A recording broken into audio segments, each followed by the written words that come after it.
Hello, I'm in the bathroom and I hope to encourage people to try a really quick whole body warm up and exercise routine that you can do in a short amount of time and you can do it anywhere at all.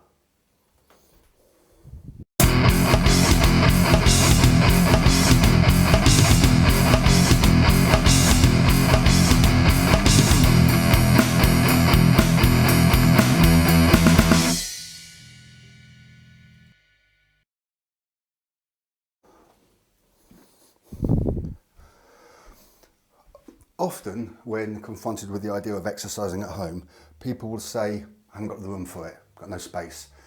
They often mean it as well, and I don't think it's very often true. If you want to work at a specific exercise, you need a bit more room. If you just want to get fitter and perhaps lose a bit of weight, you can do it almost anywhere.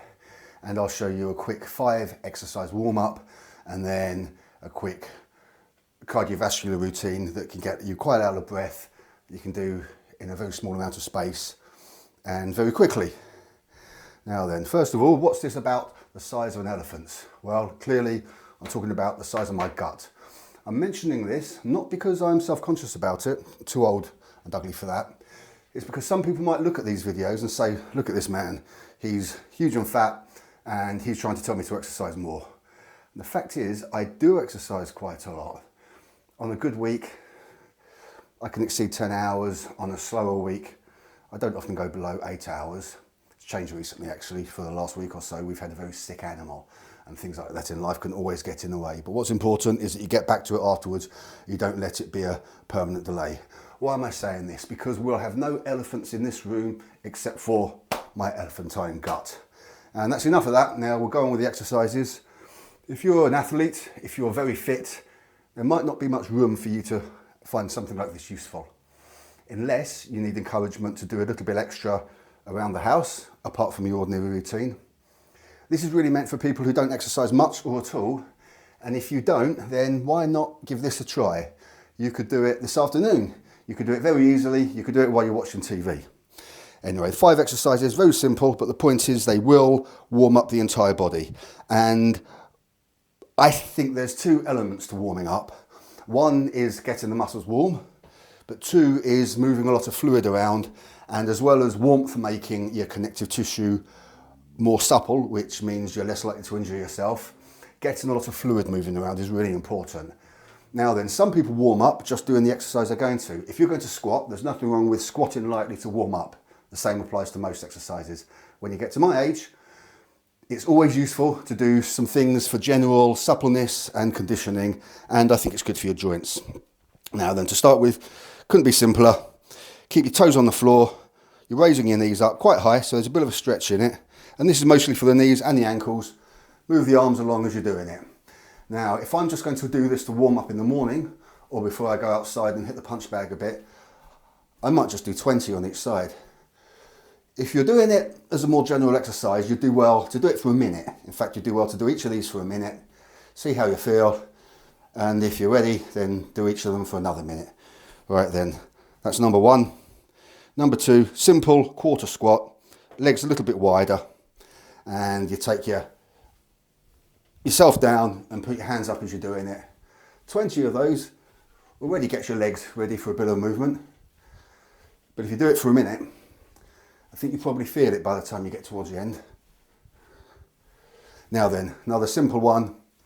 Here, focusing only on the upper body for the most part. Rotate your arms. You want to do it both ways, and you can lean back, move your hips while you're doing it.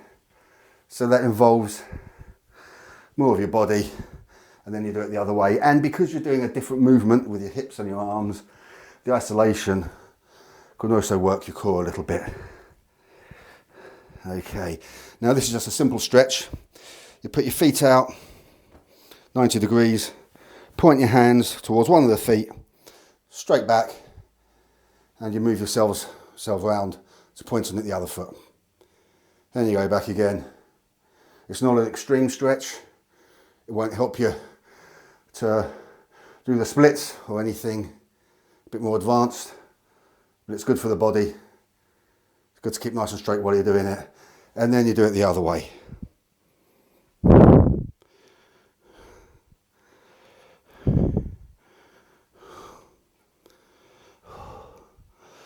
And then last of all is a simple hip rotation. Bend your knees a little bit, your feet are further apart than for anything I've done so far. And then you just go rotating around. And leaning quite far means it also works your core a little bit. And there's no doubt when I'm doing this, you'll get a nice big view of my elephantine gut. So look away if you're easily put off your lunch. Right then, now you could theoretically do those in any order. I always start with this. I do this sometimes when I just get up in the morning because my feet don't really want to cooperate sometimes because I'm old. And I don't do much in the way of exercise before doing this because I have a lot of tension up here. And if you do, and if you find you get headaches sometimes with no suspected reason for the headache, then you might find that trying to do this to your shoulders is good.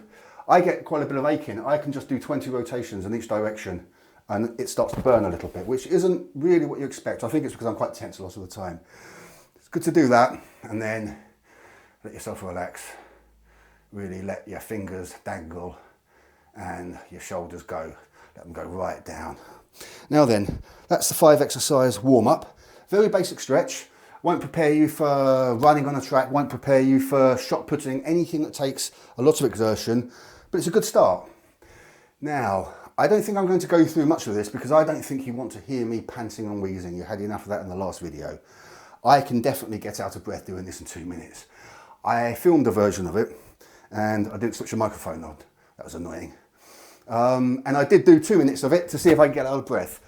Believe me, I can. 2 minutes is enough. I find after 1 minute, I'm breathing a little bit heavily. 2 minutes, I can feel it. 3 minutes, I want to stop. That's when you push on to 4 minutes and then you're doing your body some good.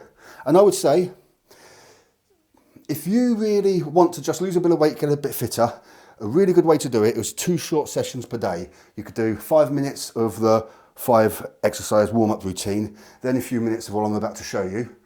Then later on in the day, you do the same again. Total of 20 minutes in a day. And that's probably going to let you lose some weight, unless you really are consuming an awful amount of calories. And you're probably not. You have to eat a lot of food to do that. I remember I was very disappointed once to hear somebody on the radio saying, it's not worth exercising. This is a professional person who's paid quite a lot of money. It's not worth exercising because you have to go so far just to burn off 1 biscuit. It's not really worth it. Needless to say, the woman who thought this was a brilliant idea is a well-known BBC presenter who's not very healthy. And to me, it's just madness. I know it is. I used to be a lot fatter than I am now. I know other people who have lost a lot of weight with not too intense an exercise program. And when you do intense exercise for a short period of time, you speed up your metabolism, which means you can continue to burn off calories even after you're sitting down again. Anyway, it's really simple, no more complex than the previous one. It's just some punches. Now, I don't want to think of this as boxercise. Wish they wouldn't call it boxercise. Nothing wrong with boxercise. You can do that for half an hour, and you'll get some benefits from it. But there's a lot of this. And the point is, I see them really pulling the elbows up really broadly. Now, I sometimes do that in shadow boxing with exaggerated movements because that's going to burn more energy. With boxercise, I wish I'd called it punch aerobics, but that's not really important, doesn't matter. If you do boxercise, enjoy yourself, have a good time. I'm not saying you shouldn't do that. I just wish they wouldn't associate it with boxing. Anyway, for this, you're going to put a bit more power into it. So there'll be straight punches. You really get in the habit of breathing out each time you punch, if you can. And then just do some hooks. And for these, you want to twist your torso into it. In boxercise, I think you'd have a lot of that. And we're not. We're going to thrust into it, using the hips a bit as well. Then uppercuts for the same. And then, this isn't realistic at all, but it's still good for you. You just go down as if you're pulling a bucket of water up on the rope. And then finally, you're punching upwards. And again, that's not realistic, nothing to do with martial arts in particular, but it's good for you. Now, I'm already breathing a bit more heavily, and that was only about 10 of each. So if you were to do, I count in 10s, 10 straight punches, then straight into hooks, 10 of those, 10 uppercuts, 10 pulling the rope up, and 10, raising overhead. You do that for 5 minutes, you'll really be out of breath. In fact, if you can do that for 5 minutes, you're pretty fit. If I did that for 5 minutes now, I'll be heaving so heavily, you won't want to listen to me. I probably won't be able to speak. It's good exercise. I think you should consider doing it. In particular, if you don't exercise very much at home, you could try both of these things together, and there's a start. But most of all, please think that space doesn't have to be a limitation, and you can exercise at home. And that's really the point of this one. Thank you for watching. My name's Mark. See you next time. I think I'll be doing a review video next. See where we go from there. Now, if you excuse me, must get on with some things. Goodbye.